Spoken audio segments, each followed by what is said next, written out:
Escócia, fica ao sul de Edimburgo, cerca de 20 km ao sul de Edimburgo, e foi uma capela que se tornou muito conhecida, sobretudo a partir do Dan Brown e do romance do Dan Brown, do Código da Vinci, porque inclusive foi lá filmado, uma parte do filme foi lá feito, uma parte, porque, por exemplo, esqueçam, tudo quando se passou na cripta não era cripta, não existe aquela cripta, a cripta de Boston é completamente diferente. Foi filmado em estúdio e não na cripta de Boston. Mas, pronto, digamos, a ambiência está lá e as imagens gerais estão lá. Quando a gente vai lá percebe que aquilo o filme foi filmado no exterior, ali à volta da capela, e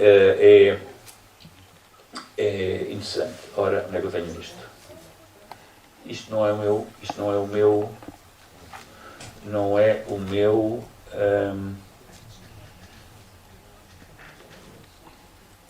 disco movível, talvez este, não?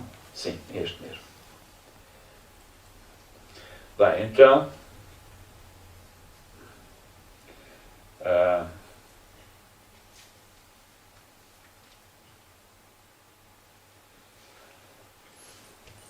ok, vamos ver aqui algumas imagens.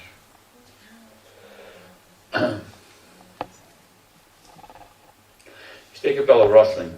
Sabem que não é possível fotografar lá dentro. Só se pode fotografar no exterior, é proibido fotografar lá dentro. E é pena, porque há tanta coisa para fotografar, estranha e fora da caixa, neste edifício, que fica-se com pena não se poder fotografar, até para estudar mais tarde, não é? Porque o problema é esse, que há muita coisa que a gente não percebe imediatamente, porque é tal a profusão de dados que não se consegue perceber tudo e ver tudo no seu contexto próprio. Mas há aqui uma série de elementos na Capela Rosslyn que são, efetivamente, afins, eu não estou a dizer que são sequer semelhantes, não é? São afins de alguma arquitetura manuelina. Só que isto é anterior ao manuelino.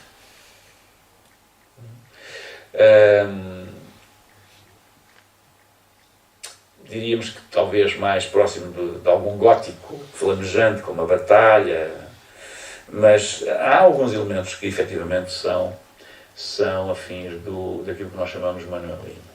E depois há outra coisa que foi descoberta há pouco tempo, aliás, há uma meia dúzia de anos, que é a existência de formas geométricas esculpidas na pedra que representam sons. Aquilo que se chama habitualmente e modernamente simática. Ou seja, sons. O som pode, e há muitos exemplos disso, pode influir na composição da matéria. E, portanto, nós com um determinado som, percutindo areia, por exemplo, ou açúcar, ou o que seja, a farinha, podemos criar formas geométricas precisas. E quanto mais o som sobe, mais complexa a forma geométrica é. E isso que se passa com sólidos, também se passa com líquidos. Para vocês terem uma ideia, alguém que esteja mais atento a isso, os únicos a terem usado isso, por exemplo, em palco, embora não da forma plena como se poderia, ou poderiam, foram os Pink Floyd. Usando um pouco das regras da simática. A simática é uma disciplina relativamente recente e que estuda exatamente a influência do som sobre a matéria. Inclusive sobre o fogo. O fogo é moldável pelo som. Inclusive é possível apagar incêndios com som. Nesse caso o som já não é agudo, é grave. O som, quanto mais grave for o som, mais depressa apaga o incêndio. Um incêndio ou uma chama, não é? Há um grupo de alunos americanos, uma universidade americana, que está a planear introduzir em drones o equipamento para os drones sobrevoarem as zonas incendiadas para tentar apagar fogos de incêndio em vez de andarem a deitar água em toneladas sobre as chamas. E esse exemplo é um exemplo muito interessante porque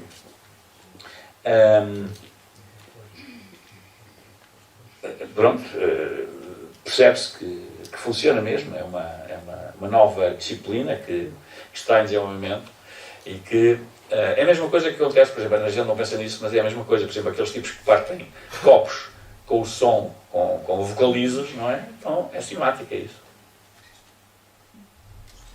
Bem, E então, foram encontradas aqui algumas portanto, há um arco da capela, na Capela Mor, há um arco onde foram encontrados 13 formas geométricas, 13 cubos com esculturas, portanto, 13 cubos esculturados, que se verificou, portanto, alguém, há coisa de meia dúzia de anos, verificou que corresponderiam a formas típicas da cimática. Portanto, alguém que fez experiência com estes processos, e que comparou os sons obtidos, ou as formas geométricas obtidas numa mesa de ensaio e com aqueles que estavam representados na pedra. E chegou à conclusão que eram sons e que, portanto, que correspondia a uma melodia. E a melodia está gravada, inclusivamente. Eu não tenho agora aqui comigo, mas eles em Boston vendem um disco, vendem um CD com isso. E toda a gente podia ter descoberto isso. Não é? Quem fez sabia. Depois perdeu-se o conhecimento disso. Mas toda a gente podia ter descoberto. Sabem porquê? Porque nos extremos, na base, nos capitéis do arco em causa, há 2 anjos com uma pauta e com os dedos a marcar qual é a clave. E, portanto, era só colocar lá as notas no sítio. Ok? Portanto, a nossa cegueira é imensa para estas coisas. E, portanto, enquanto não prestarmos atenção a estas coisas, não vale a pena estarmos a falar sobre elas, a emitir teorias sobre elas, porque não chegaremos muito longe. Bem, seja como for, para além disso, há aqui nesta capela outras coisas estranhas também, não é? Vamos olhar. Olha, isto é o brasão dos Sinclair. Sinclair, a família Sinclair, uma família escocesa arraçada de norueguesa, que foi proprietária das ilhas Orkney, portanto, que ficam mesmo no topo da Escócia, que eu tive o privilégio de ter visitado em julho, no princípio de agosto. Fiz um périplo pela Escócia, por locais da Escócia, e não só por locais, como por locais onde estavam objetos relacionados connosco. Há muitos. E os Sinclair são, em português, traduzindo para português, isto são os Santa Clara. Há uma família de Santa Clara. Não sei se sabem, mas, por exemplo, na Madeira, há uma família de Santa Clara. Essa família de Santa Clara mascarou-se de Santa Clara, porque ela era Sinclair. Na Escócia, Sinclair. E depois mudou, inclusive, de nome, por razões que já vamos ver aqui nada, talvez. Mas o brasão da família Santa Clara, ou Sinclair, é muito interessante. Reparem, não sei se conseguem ver, mas no centro há um cálice, há um grau que lança em todas as 4 direções uma espécie de energia radiante, flamejante. Eu não tenho aqui um ponteiro, como o Jana também não trouxe hoje para mim. Mas está aqui o cálice. E depois a energia flamejante que é dirigida nas 4 direções. Isto é muito curioso, porque há uma tradição familiar, e não só, de que os Sinclair eram detentores, ou poderão ter sido detentores, pelo menos durante algum tempo, do Santo Grau. É preciso que se diga que essa tradição não consta em nenhum documento contemporâneo. Lá está, outra vez. Quem lançou essa história foi um alemão, no século XX. Escreveu um livro sobre o Santo Grau. Aliás, é um livro que vocês talvez conheçam, porque tem... Obrigado. Tem uma... Ok, obrigado. Tem um título engraçado. A Lança do Destino. The Spear of Destiny. Não sei se já viram esse livro. É um livro interessante, que refere a alguns objetos considerados sacrais, que eu conheço pessoalmente, porque já estive ao pé deles, estive a vê-los já também no sítio que é o Museu Imperial de Viena da Áustria.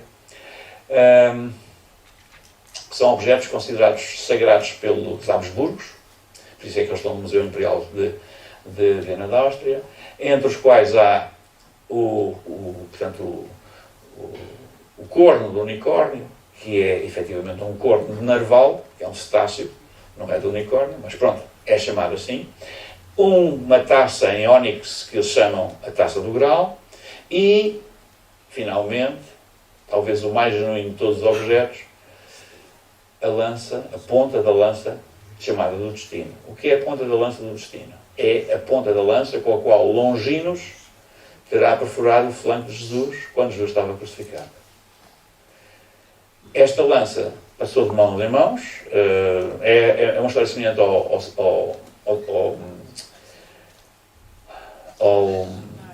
sudário, ao santo sudário, passou de mãos em mãos. Há quem afirme que também teve na Apóstolos Templários. No caso do santo sudário é bem provável que sim. No caso da lança não tanto, mas não é possível garantir. E esses objetos, esses 3 específicos objetos, foram saqueados pelos nazis e levados para a Alemanha e considerados pelos SS objetos mágicos de grande interesse para a sua causa. Depois da guerra foram devolvidos à Áustria, a Viena, e estão neste momento no museu. Bem, ora, um dos autores citado como sendo um dos grandes ideólogos de toda essa questão, é um alemão que estava próximo de outro alemão, que não tinha nada a ver com nazis, chamado Rudolf Steiner, e que garantiu num livro que escreveu, eu não vou entrar em detalhes acerca do livro, mas o livro até está online, portanto pode ser apanhado online, que garantiu que a taça do grau tinha estado em Sintra, dentro de uma coluna espiralada, da qual tinha sido retirado e transportado para a Capela Rosslyn. Isto é o tipo que diz. E qual seria a coluna de que se falava? Não sei se tenho aqui a coluna. É esta. Chamada coluna do aprendiz. Uma coluna também espiralada. Bem, não interessa se é verdade ou se é mentira. Há esta tradição. Aliás, eu quando cheguei a Rosslyn, fiquei logo, porque eu tinha, é evidente, só conhecia Rosslyn de fotografias e filmes que estão online, não conhecia mais lá de forma nenhuma, e fiquei logo, antes de entrar, fiquei logo embasbacado, não é? Porquê? Porque comecei a ver coisas que eu reconheci, imediatamente. E reconheci por estarem onde? Por estarem, por exemplo, na Batalha, por estarem em Tomar, entre outros sítios, e por haver coisas que realmente são reconhecíveis, independentemente de estarem onde estejam. Quando comecei a falar com o principal guia lá de Rosslyn, tive uma conversa com ele mais de 1 hora, o indivíduo é um indivíduo que sabe tudo sobre Rosslyn, mas não sabe o fundamental, que é exatamente a interpretação das coisas que estão ali, que ele não sabe, ele conta a história, e as tradições e tal, e ele diz, que eu disse que era português, é que há uma tradição aqui que diz que esta capela foi construída com, parcialmente pelo menos, com a intervenção de pedreiros vindos de Tomar. E não sabemos se é verdade ou se é mentira. O que é facto é que, localmente, na Escócia, existe esta tradição. E certamente não é uma tradição forjada anteontem. Porque não se faz uma tradição relacionada com Portugal facilmente. Ninguém fala disso. Ninguém estabelece essas relações, e portanto essa história é uma história engraçada que me interessou, mas não me interessou também assim grandemente, porque achei que era um feriver para o caso principal. Bem, seja como for, o que é que na Capela Sinclair, ou nesta família Sinclair, nos interessa efetivamente? Na Capela Rosslyn, que nos interessa verdadeiramente? Bem, o que nos interessa é, muito simplesmente, que a família Sinclair é uma família clássica, tradicional da Escócia, como eu já disse, também com ramos originais da Noruega, e vocês vão perceber porque é que isto é importante, não é? Vocês não se lembram de onde é que veio o bacalhau? De onde é que veio? Da Noruega. Da Noruega. Ok? E claro que nem sempre veio da Noruega, não é? Mas também vinha da Noruega. Bem, portanto, há uma tradição marinheira, não é? Que é interessante, nos relaciona com aquelas gentes ali, sem nós sabermos, não pensamos nunca nisso. E portanto, porque a gente pensa sempre no bacalhau e no labrador, não é? Na costa americana, Atlântica americana, mas nunca pensamos na Noruega. E na realidade o bacalhau, a maior parte do bacalhau que a gente consome, e é muito, não só hoje como antigamente, vinha, sim, dos mares da Islândia e da Noruega. Não a Costa do Labrador. Bem, então, portanto, esta família tinha essas componentes e, em determinado momento, já um herdeiro, um descendente do homem que construiu a Capela Boston, o Sinclair que construiu, foi um tipo chamado William Sinclair, e construiu no final do século XV. A capela demorou algum tempo a ser construída, ficou incompleta, portanto não foi terminada. Nota-se isso perfeitamente, porque tentaram, durante algum tempo, deixem-me ver se eu tenho aqui alguma coisa que possa mostrar. São imagens de drone que o meu filho fez, o meu filho foi comigo à descoberta destas coisas, e fez algumas imagens de drone, só vos mostro estas para vocês terem uma imagem, digamos, do local onde isto está incluído, na paisagem que isto está incluído. É uma paisagem muito simples, a capela está incompleta, portanto, nunca se construiu efetivamente a Capela Mor. A Capela Mor que é usada hoje é uma espécie de enxerto no espaço, e o cruzeiro não existe, está incompleta. Pronto. Seja como for, continua a ser realmente um mistério. Por outros motivos também, que eu já sobre os quais irei falar. Mas a família Sinclair, em determinado momento, portanto, o herdeiro do William Sinclair, do Guilherme Santa Clara, decidiu partir à aventura, porque havia sempre uns problemas ali na Escócia com os reis da Inglaterra. E os Sinclair eram patriotas escoceses, sendo que tiveram vários dissabores com os reis da Inglaterra e, evidentemente, criaram laços e solidariedades com os inimigos dos reis da Inglaterra. E quem eram os principais inimigos dos reis da Inglaterra? Os franceses e os espanhóis. Em determinado momento da história, pelo menos, foram dois dos principais inimigos dos ingleses, dos reis da Inglaterra. Então eles puseram-se ao serviço, colocaram-se ao serviço do rei de França, esse descendente, não é? Um gajo chamado John Drummond, mudou de nome, colocou-se ao serviço dos reis de França e depois dos reis de Espanha. Sempre que andou em várias aventuras, até que um dia decidiu, e ele não ia sozinho, evidentemente, levava consigo uma série de cavaleiros escoceses, do seu clã e de outros clãs, e em determinado momento decidiu transportar-se para a Madeira, onde casou com uma descendente, imaginem só, uma filha do Diogo Cão, famoso navegador.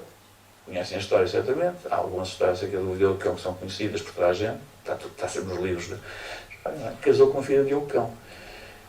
Ok, aparentemente é uma coisa vulgar, pronto, casou com a filha do Diogo Cão, só que o Diogo Cão era um personagem qualquer. O Diogo Cão era simplesmente um homem da confiança do Infante Dom Henrique, era foi um dos navegadores que trabalhou para o Infante Dom Henrique, e portanto pertencia à casa do Infante Dom Henrique, e casar-se com a filha de alguém que pertencia à casa do Infante Dom Henrique era evidentemente estar afim de uma posição não só social como ideológica. Evidentemente, a casa do Infante Dom Henrique era uma casa de gente diferente, de gente que tinha um pensamento perfeitamente definido relativamente a matérias, vamos chamar assim, para simplificar, templaristas. Bem, entretanto, eu não contei isto, mas vou contar agora. Havia nesta família a tradição de que um antepassado teria visitado a América do Norte, a Costa do Labrador, mais propriamente, no século XIV. Portanto, antes, inclusive, dos cortes reais. Os cortes reais também, a família Corte Real, 3 cortes reais viajaram para a Costa do Labrador, aliás, onde todos eles naufragaram. E as tripulações, eles próprios, quando foram encontrados, já estavam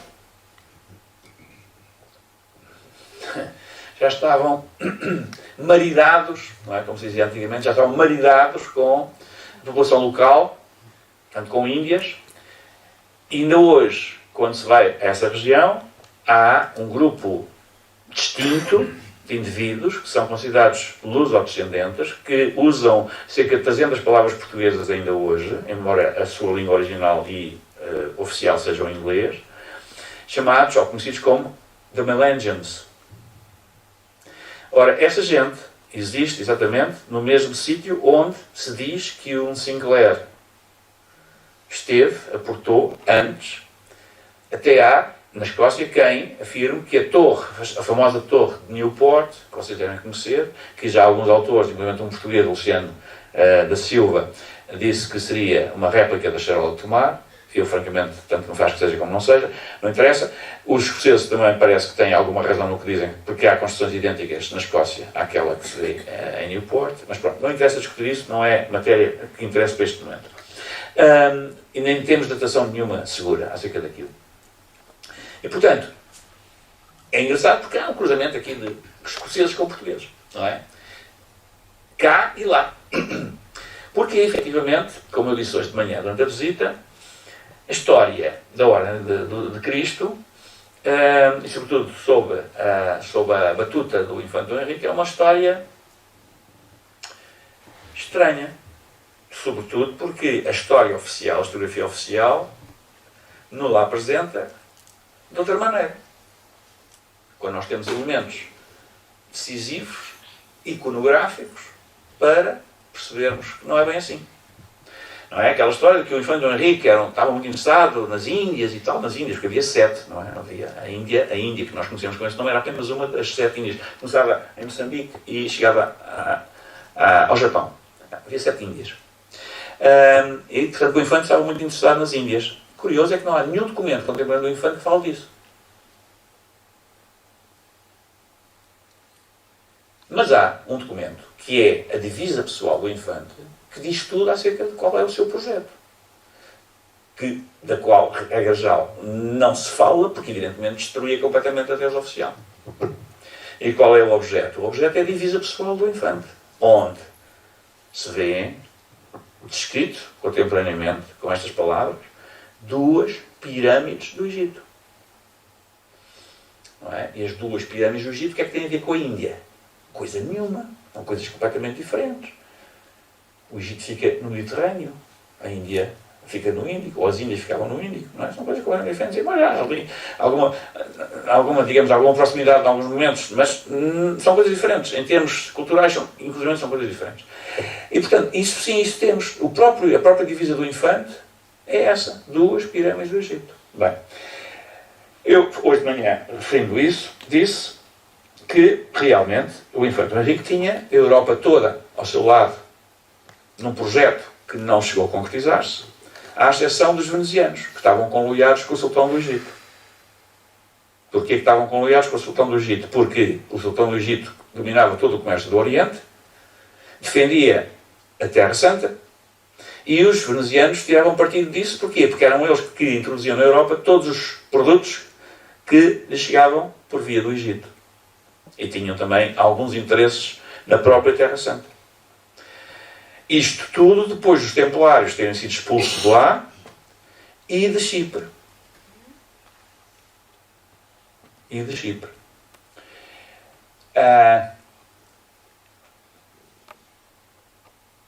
O Infante, inclusive, foi convidado a tornar-se rei de Chipre pelo Lusignan e declinou. O que terá sido? É fácil perceber. Se a gente olhar para a localização de Chipre, percebemos que Chipre fica para além daquela fronteira dominada pelos venezianos e pelos egípcios. Ou seja, o Infante Henrique ficava preso numa gaiola dourada do lado de lá, não é? Sem poder fazer qualquer tipo de movimento sem ser perseguido ou servir de alvo. Portanto, declinou. Ele percebeu que não era por ali que a coisa se resolvia. Mas ele queria resolver a coisa. E o que é que ele queria resolver? Ele queria, evidentemente, reconquistar Jerusalém. Mas para isso precisava de lidar com os egípcios primeiro, que eram, digamos, a potência militar, como nós hoje dizemos em termos geoestratégicos, era a potência militar regional. Como é que se lida com os egípcios? Evidentemente, só militarmente, era possível. E para isso é preciso reunir um enorme exército, com imensa tecnologia de ponta, para poder ultrapassar dificuldades várias. E os exércitos muçulmanos, que evidentemente acorreriam em força para defender o sultão do Egito. Aliás, como aconteceu mais tarde, durante a nossa presença no Oriente, o Egito continua a ser o grande, e o sultão do Egito continua a ser o grande garante da permanência muçulmana no Índico, que foi diminuindo, mas era do Egito que vinha toda essa, e os grandes ataques a fortalezas portugueses, as grandes batalhas navais foram todas fomentadas pelo sultão do Egito, que pagava os barcos. Não, pagava os barcos. Bem, os barcos muçulmanos. Bem, então, o infante tinha um projeto, evidentemente, tinha um projeto. Ao ponto de receber uma embaixada etíope em Tomar. Os etíopes, vou recordar, eram os únicos cristãos africanos com alguma presença que poderiam ser úteis para o processo. Ainda por cima estavam interessados em eliminar os seus inimigos do norte, egípcios e muçulmanos. Depois havia, inclusive, tribos africanas, retintamente africanas, que a gente conhece como tribos retintamente africanas. Eu faço um parênteses aqui. Isto está estudado, sabem por quem? Pelos ingleses. A historiografia inglesa já estudou isto tudo, e já estudou no século XIX. O estranho é que em Portugal ainda não tenha chegado. Já estamos a quase 2 séculos de distância. Ainda não chegou cá. A investigação feita pelos ingleses. Chega-nos aquelas histórias do mapa cor-de-rosa, e do Capelo e do Ivan, não sei o que mais, mas não chega a isto. Isto também tem a ver com essas explorações. Bem. Então, o infante declina o tal convite, faz um acordo com os etíopes e faz um acordo que não é evidente, mas devia ser um acordo de cavalheiros, porventura, não sabemos. Exatamente, faz um acordo com um enorme tribo que vivia na região subsaariana, mas que não era provavelmente da cor, não tinha a cor de pele dos habitantes vulgares dessa região. Isso é dito numa carta escrita por um italiano genovês chamado K. da Mosto. São escuros, mas não pretos. Chamados os Ashanti. Portanto, para o K. da Mosto falar disto, isto já estava mais que contratado. Só podia, não é? Porque o K. da Mosto foi um homem que esteve muito próximo do infante e foi, em determinado momento, uma espécie de embaixador do infante em algumas zonas da Europa e, sobretudo, em Génova, Génova era inimiga de Veneza, é preciso também salientar isso, não era concorrente de Veneza neste processo, e, portanto, toda a Europa central, atlântica e do sul do Mediterrâneo, à exceção, exatamente, de Veneza e todo o território grego, toda essa zona grega até à Palestina, até à Terra Santa, estava pelo infante Dom Henrique.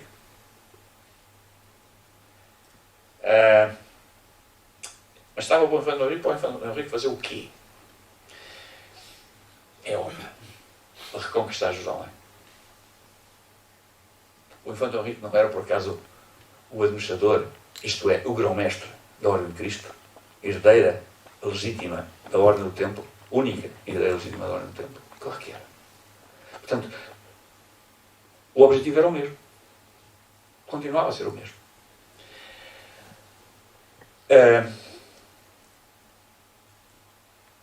A coisa frustrou-se. Eu já contei a história. Ela está, inclusive, no YouTube.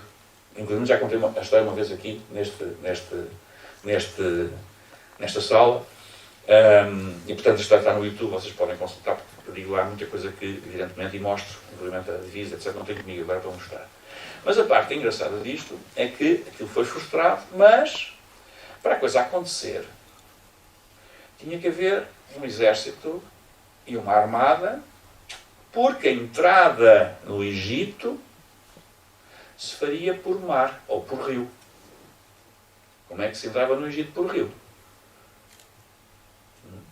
Entrava-se no rio Senegal, navegava-se pelo rio Senegal até ao Nilo, porque o Senegal, na época, era efetivamente um afluente do Nilo, e depois contornava-se para a esquerda e subia-se o Nilo, e chegava-se ao Egito pelo Nilo, pela retaguarda, levando consigo os etíopes e tudo o resto que viesse já com o infante. Pronto, isso, eu vou resumir isto a poucas coisas. Entendam que isto é um argumento para um filme engraçado, não é? Que nunca se fará, mas reduzam isto ao seguinte: imaginem que a coisa era bem sucedida. O que é que aconteceria, efetivamente, se fosse bem sucedida? O que aconteceria, porque esse era o projeto, era fazer a entrada triunfal em Jerusalém, novamente com os templários e o grão-mestre à cabeça, e com a Arca da Aliança que os etíopes levariam consigo.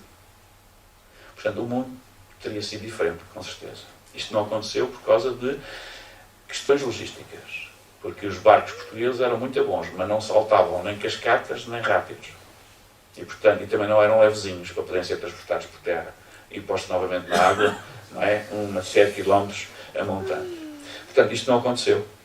Não pôde acontecer. Se o infante tivesse vivido mais 10 anos, o infante morreu em 1460, se tivesse vivido mais 10 anos, isto de certeza acontecia, porque já estavam muitas coisas, já havia planos B. E para vocês perceberem que isto estava tudo em curso, se vocês forem hoje visitar essa zona, que é uma zona problemática, perigosa, não é? Porque há conflitos armados graves na zona. Mas se forem visitar o local da confluência, da antiga confluência do rio Senegal com o rio Nilo, vão encontrar um monumento lá, construído pelos egípcios, a celebrar a fantástica obra de hidráulica realizada pelos egípcios, que constou da separação do Senegal do rio Nilo, ou seja, cortou a ligação do rio Senegal ao rio Nilo em 300 metros. E, portanto, mesmo que os portugueses lá chegassem, tinham que abrir outra vez a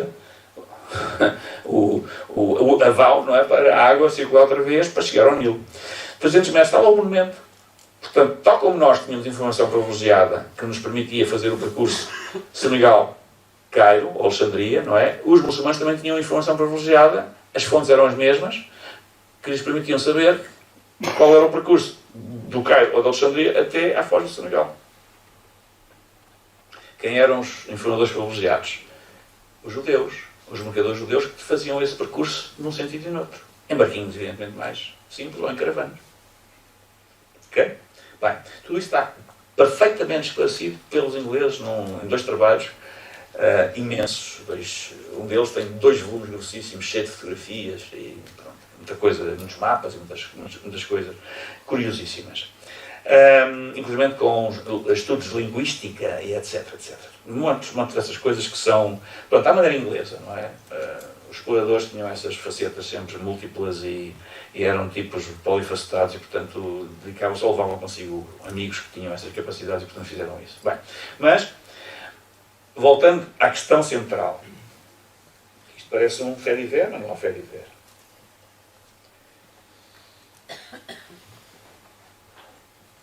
Eu disse que, certamente, para isto se realizar, era preciso ter uma armada com alguma dimensão. Não é? E, evidentemente, que a armada seria uma armada compósita, não seria uma armada exclusivamente da Ordem de Cristo, embora a Ordem de Cristo tivesse uma armada significativa. Como é que nós sabemos isso? Não sabemos. Nós imaginamos que teria. Não é? Nós nem sequer sabemos, oficialmente, onde eram construídos os navios. E, no entanto, eles tinham navios. Dizem, Lisboa, Ribeira João. Não, isso é só com Dom João II. Depois de Dom João II assassinar o seu cunhado, grão-mestre da Ordem de Cristo, Dom Diogo, retirou à Ordem de Cristo a gestão de tudo quanto tinha a ver com navegações. Incluindo a construção naval. Para onde é que ele levou a construção naval? Para a Ribeira das Naus. Em Lisboa.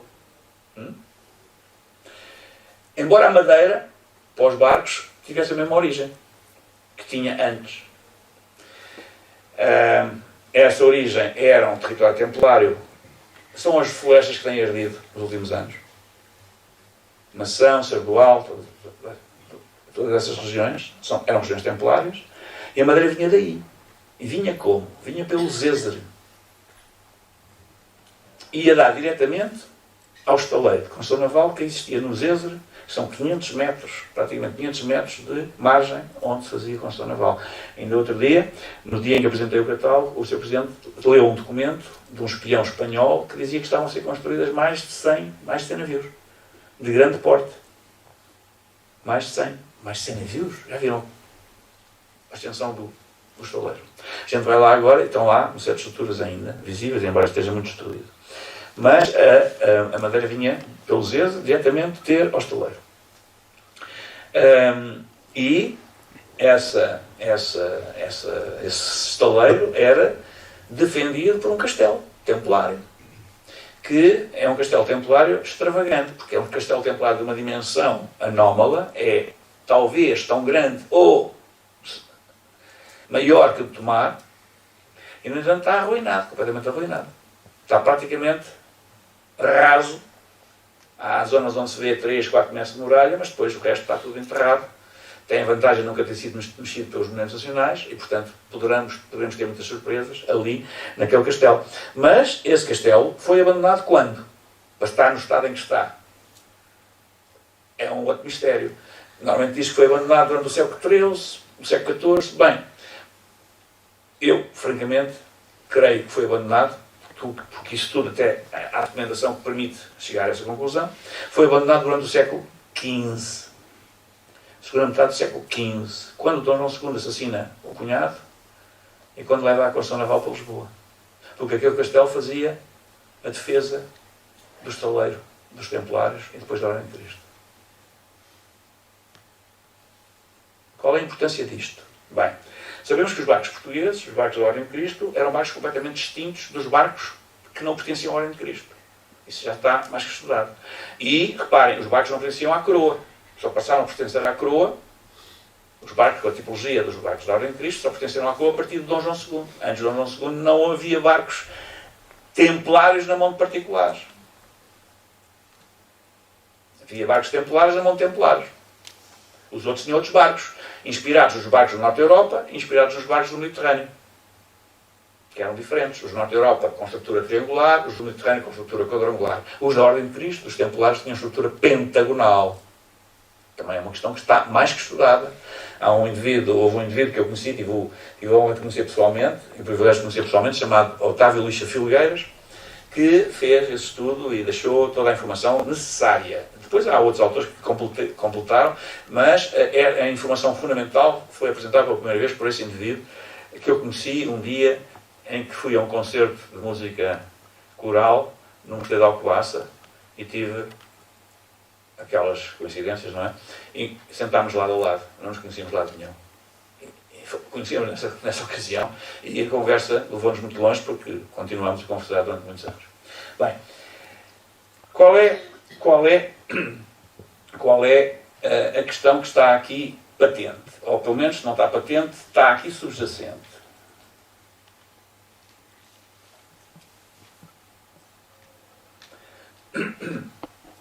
Este mapa que estão a ver é um mapa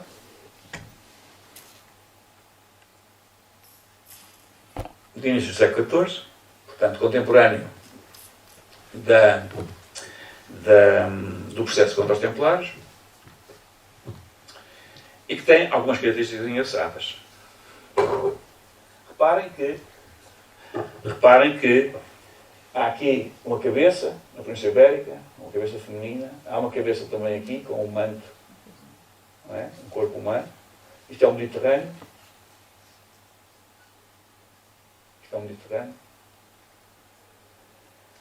E há também uma cabeça aqui, cujo olho é a ilha de Chipre.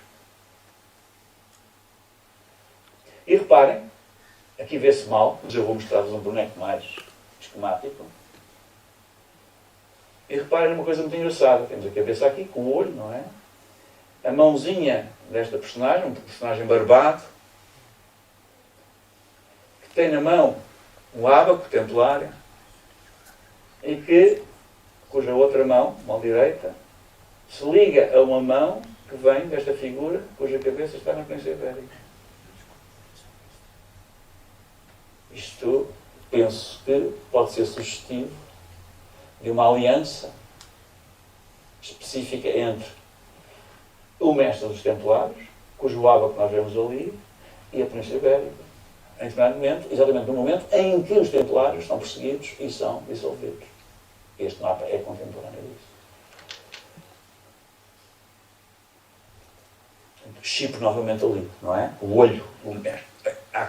Houve um autor francês que sugeriu que esta figura masculina barbada seria o mestre Jacques de Molay. Eu não vou tão longe, mas admito até que poderia, porventura, andar por aí. Mas pronto, não interessa entrarmos em especulações. O que interessa é que este mapa, que é um mapa muito preciso da Europa, mostra a Europa sob a forma, ou mostra o continente europeu e o Mediterrâneo, porque o rosto do grão-mestre é o mar Mediterrâneo, está incluído no mar Mediterrâneo. Mostra que aqui é quase como se fosse uma carta de jogar, aquelas cartas com as dignidades, com os reis, não é? Com os valetes e com as damas, duplicadas. Parece uma coisa desse género. E mostra que há aqui uma mão dada entre um templário de certeza, mestre templário, porque nós vemos o ábaco, e a Península Ibérica. Portanto, há aqui um conluio, exatamente no momento em que esse conluio faz todo o sentido que exista. Pronto, é este o mapa, para se tornar mais simples outra vez e para perceberem, não é? O mais curioso disto, ainda mais curioso, é que na mão, sobre as mãos dadas, está uma pomba. E está uma palavra também. Ok? E, portanto, a minha sugestão de interpretação está garantida. Não vou entrar também em mais detalhes por enquanto, porque eu vou publicar isto e, portanto, tornar-se evidente. Mas está garantida a hipótese que eu apresento. Que houve um conluio, e esse conluio foi feito sob a influência do Espírito Santo, que é, como sabem, a principal devoção nacional, sob a forma de império, a principal devoção nacional e que é uma devoção antipapista. Gibelina, portanto. Ok? Bem. O que é que isto tem a ver com o resto? Parece que não tem nada a ver com o resto, mas tem tudo a ver com o resto. Já vamos lá. É que o infante, evidentemente, tinha projetos pessoais e para a ordem que não tinham nada a ver com o Papa. Esses projetos, já vimos qual é o principal projeto, e, portanto, e a questão que se coloca é assim, então ele não era mesmo navegador, então. Era um navigator. Was not a navigator. A mesma coisa acontecia com o Colomb. O Colomb, na realidade, ele próprio diz nos seus livros, nas suas cartas, não interessava muito a navegação, ele sabia como fazê-la, até muito bem. Navegou várias vezes por vários sítios antes da história o apresentar como navegador. Mas não estava muito interessado na navegação. O que ele estava interessado era em chegar a locais onde pudesse obter matérias-primas que pudessem ser comercializadas,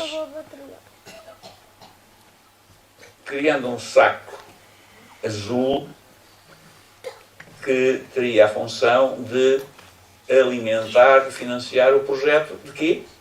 Orem curiosa.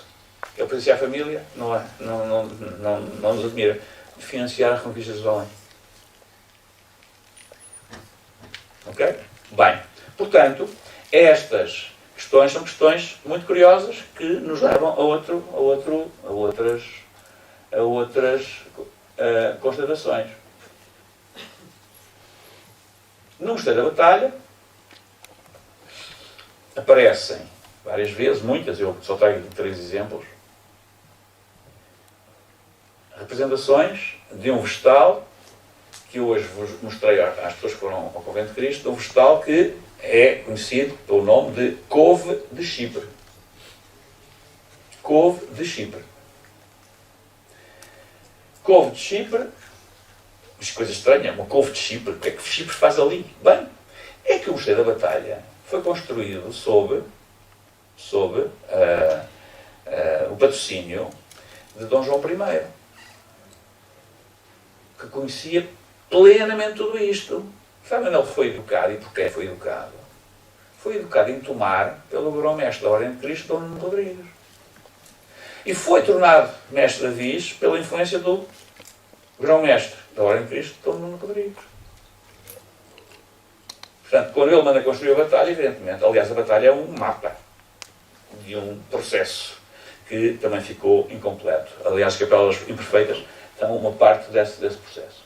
Bem, mas aquilo que encontramos na batalha, também encontramos em Tomar. Não é? Mesma coisa. Couve de Chipre. Mas aquilo que encontramos na batalha e em Tomar, encontramos em Rosslyn. E não encontramos mais parte alguma. Pelo menos até agora, eu não descobri mais parte alguma. Rosslyn com couve de Chipre. Esta foi uma das plantas que o guia me dizia, ninguém conseguiu decifrar o que é. Há duas outras plantas que aparecem em Rosslyn, que são o trillium, que é esta planta, que está identificada, que é uma planta de origem americana, e o milho.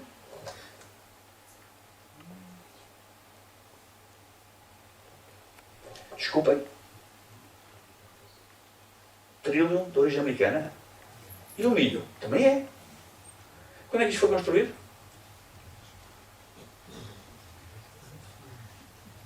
A América não estava no mapa. Portanto, temos um problema para resolver. Porque, não sei se sabem, mas o milho, há 20 e tal diferentes espécies de milho. E todas são transgénicas. E foram criadas pelos Incas. Portanto, a tradição que diz que os Santa Clara, os Sinclair da Escócia, chegaram à América do Norte e ficaram para a América do Norte, está um bocadinho desfocada. Porque onde eles chegaram, efetivamente, foi a América do Sul. Porque é na América do Sul que há milho, que havia milho. Tal como foi a América do Sul, que os egípcios tinham chegado no tempo dos faraós, porque todas as múmias, sem exceção, que existem na Europa, de origem egípcia, têm vestígios de tabaco e cocaína. E não há tabaco nem cocaína, só na América do Sul e Central. Ok? É preciso reescrever muita coisa. Bem. Então, o que é que isto tem a ver com o resto? Lá está. Vocês já começam a ver que há aqui um cenário curioso. É que os escoceses, não é? A tal família Sinclair, que veio para a Madeira, se cruzou com a família do navegador da Casa do Infante, não é? Tinham interesses comuns.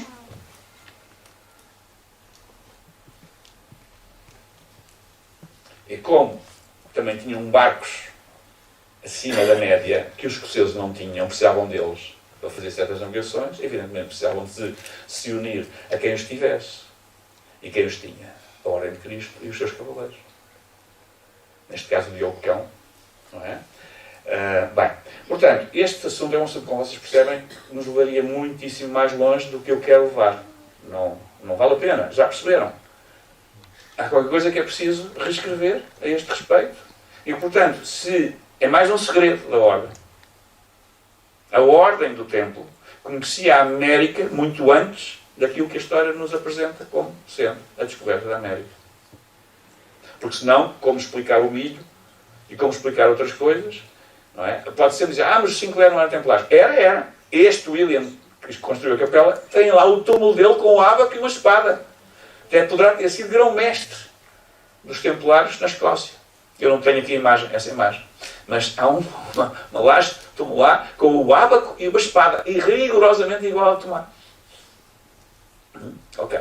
Portanto, o que em suma, para não vos amassar, porque não quero amassar-vos com isto, o que eu considero que é mais interessante, já disse.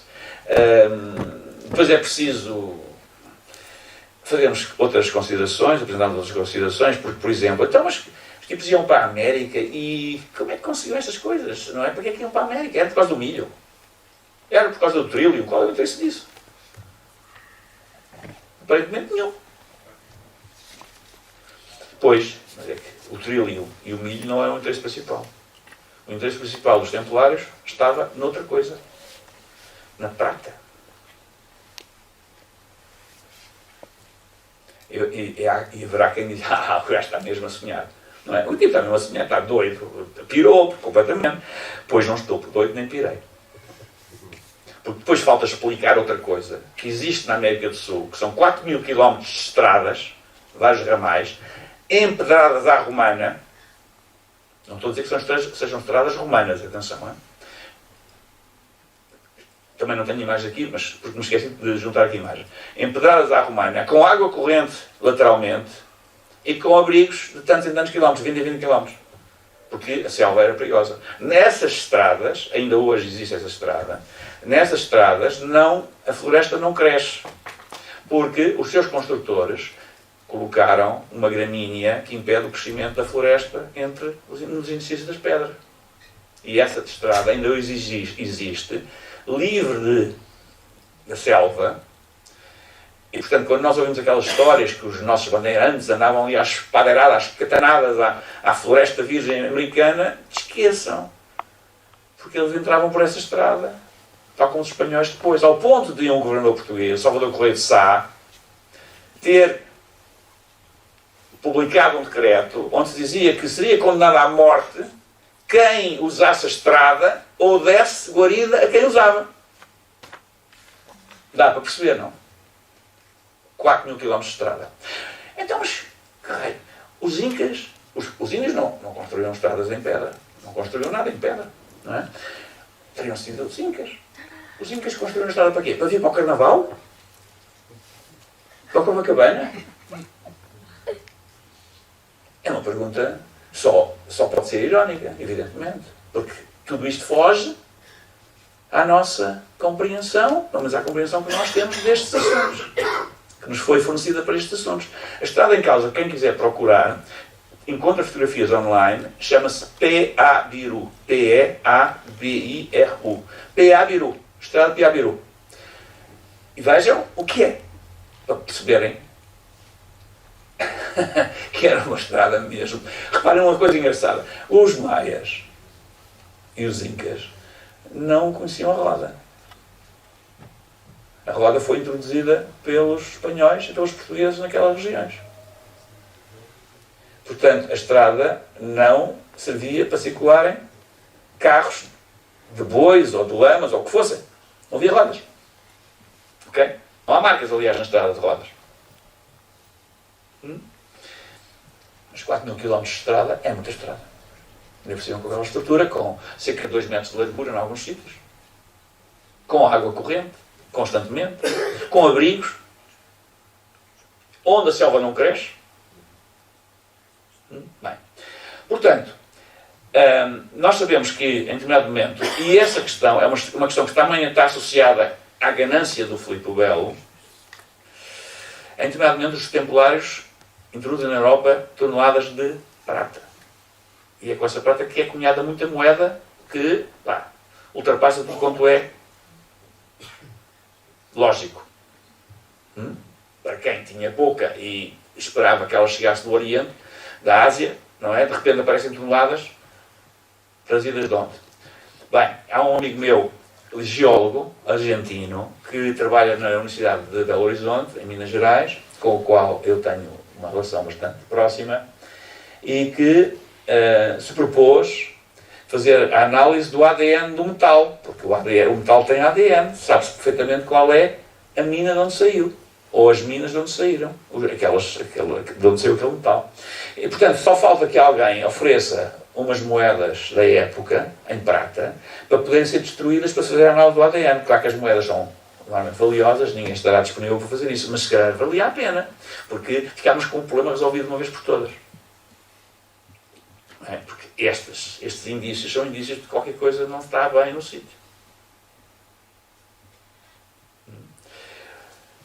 Os Portanto, a barquinha entra aqui aonde? Não é? A barquinha entra aqui exatamente, e eu vou explicitar isso, a barquinha entra aqui exatamente como o centro de construção naval que fornecia os barcos necessários para todas estas investigações e que, como viram face ao documento do espanhol, pelo menos 100 barcos cada vez era possível construir. Vocês sabem que quando a ordem foi dissolvida ou suspensa, ou como seja, há um documento que diz que a Ordem do Templo francesa tinha cerca de 7.000, mais de 7.500 navios, de vários tipos. Foram todos apresados para a coroa, pelo Filipe o Belo. Portanto, dá para perceber que a Marinha Templar é uma coisa de uma dimensão. E também se fala nesse documento que houve alguns barcos que fugiram ao controle e que saíram com objetos, uns em direção à Escócia e outros em direção a Portugal. É um documento que está na Biblioteca Nacional de Paris, muito citado, aliás, e que é perfeitamente inequívoco relativamente às direções dos navios. Não é uma teoria esotérica. É algo que está realmente descrito no documento. Bem, não vou amassar-vos mais, porque isto já vai longo, esta conversa são como as cerejas, e depois tudo isto acaba por ser muito, mas mesmo muito, aborrecido se vai além daquilo que é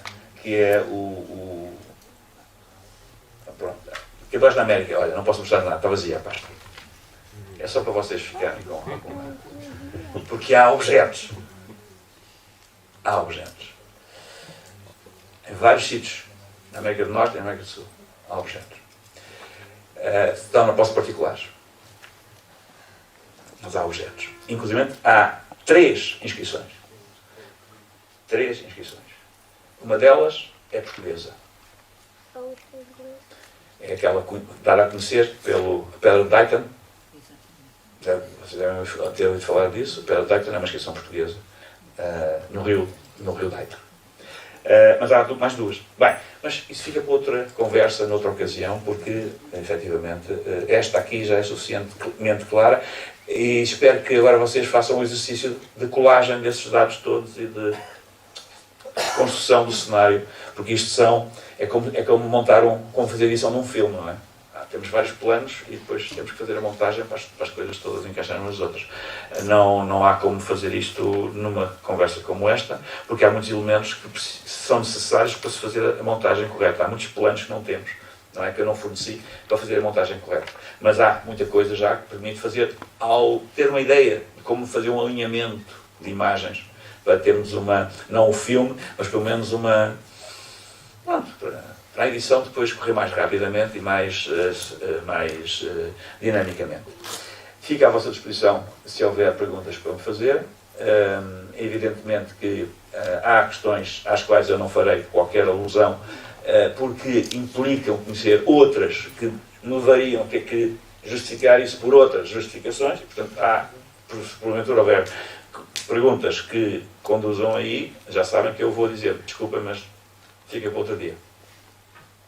Mas fica à disposição. Obrigado.